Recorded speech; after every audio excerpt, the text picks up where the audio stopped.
திருப்பத்தூர் கந்திலி அருகே மர்மமான முறையில் உயிரிழந்த 11 மாத பெண் குழந்தையின் உடலை தென்னந்தோப்பில் பெற்றோர் புதைத்துள்ளனர். கூடுதல் விவரங்களோடு இணைகிறார் நமது செய்தியாளர் செங்குட்டுவன்.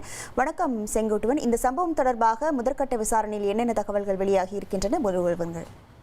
கண்டிப்பாக திருப்பத்தூர் மாவட்டம் கந்திலி அடுத்த மண்டல நாயலகொண்டா பக்கரிகான் மட்டம் பகுதியை சேர்ந்த வந்தவர் ராஜ்குமார். இவருடைய மனைவி முத்துலட்சுமி. இவர்களுக்கு 4 பெண் குழந்தைகள் இருக்காங்க. இந்த நிலையில 4வது குழந்தையான 11 வயதான கயல்வெளி என்ற குழந்தை இருக்கு. அந்த குழந்தை சில மாதங்களுக்கு முன்பாக உடல்நிலை சரியில்லாத காரணத்துக்காக மருத்துவமனையில சேர்க்கிறாங்க.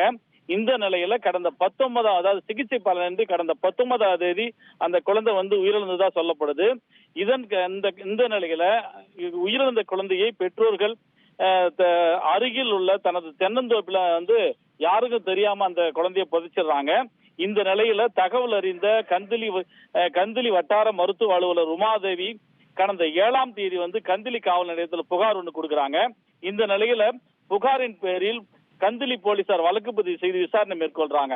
அப்பொழுது வேலூர் அடுக்கம்பாறை அரசு மருத்துவமனையின் உடற்கூறு ஆய்வு நிபுணரான பாலாஜி என்பவர் சம்பவ இடத்துக்கு திருப்பத்தூர் வட்டாட்சியர் நவநீதம் முன்னிலையில மீண்டும் அந்த குழந்தையின் உடலை தோண்டி உடற்கூறு ஆய்வு செய்து வராங்க. மேலும் இந்த குழந்தையின் உடல் பாகங்களை சேகரித்து மருத்துவமனைக்கு எடுத்து சென்று ஆய்வுக்கு உட்படுத்தப்பட்டு குழந்தை எவ்வாறு உயிரிழந்தது குறித்து முழு அறிக்கை வெளியிட தெரிவிக்கப்பட்டுள்ளது.